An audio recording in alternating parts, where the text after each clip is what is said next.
نحمدہ ونصلی علی رسولہ الکریم اما بعد۔ حضرات گرامی و سامعین کرام، آج کا عنوان ہے ولیمہ۔ اسلام نے نکاح ہونے کی خوشی میں لڑکے والوں پر ان کی گنجائش کے مطابق تعلق والوں کی دعوت کرنے کو پسند فرمایا ہے، اور اس دعوت سے نکاح کا اعلان بھی ہو جاتا ہے۔ عام لوگ اس سے واقف بھی ہو جاتے ہیں۔ خود جناب نبی اکرم صلی اللہ علیہ وسلم کے نکاحوں ولیموں کا انداز الگ الگ رہا ہے۔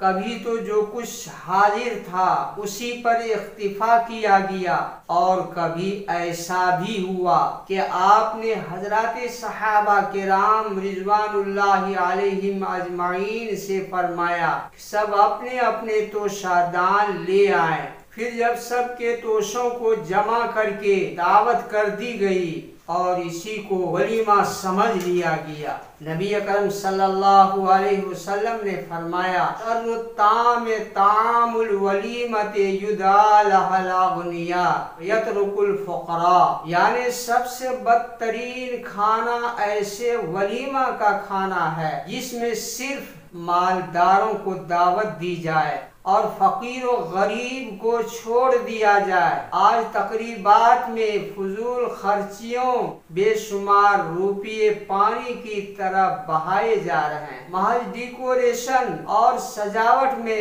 بڑا سرمایہ آدمی ضائع کر کے بعد میں اس کا احساس کرتا ہے۔ لاکھوں لاکھ روپے محض ٹینٹ اور سجاوٹ میں بے دریغ خرچ کیے جاتے ہیں، اور یہ سجاوٹ ایک وقتی تماشا کی حیثیت رکھتی ہے۔ اس سے کوئی دینی یا دنیاوی فائدہ وابستہ نہیں ہے، صرف اپنی ناک اونچی کرنے کی غرض سے یہ سب کچھ کیا جا رہا ہے۔ اسی طرح کھانے میں فضول خرچی، انواع و اقسام کے کھانے تیار کیے جاتے ہیں اور کھڑے ہو کر جانور کی طرح کھاتے ہیں۔ کچھ تو کھاتے ہیں، کچھ کوڑا دان میں ڈال دیتے ہیں۔ اس طرح کھانا کوڑے دانوں میں پھینکا جاتا ہے۔ وہ انتہائی قابل مذمت اور سخت افسوس کی بات ہے۔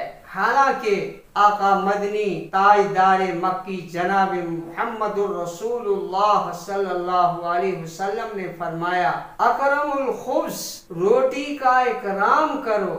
آج ہم اپنے تقریبات میں نبوی تعلیمات سے کوسوں دور ہو جا رہے ہیں، محض ناموری کے لیے یہ سب کچھ ہو رہا ہے۔ اللہ ہم سب کو ایسی خرافات سے بچنے کی توفیق عطا فرمائے۔ وما علینا الا البلاغ۔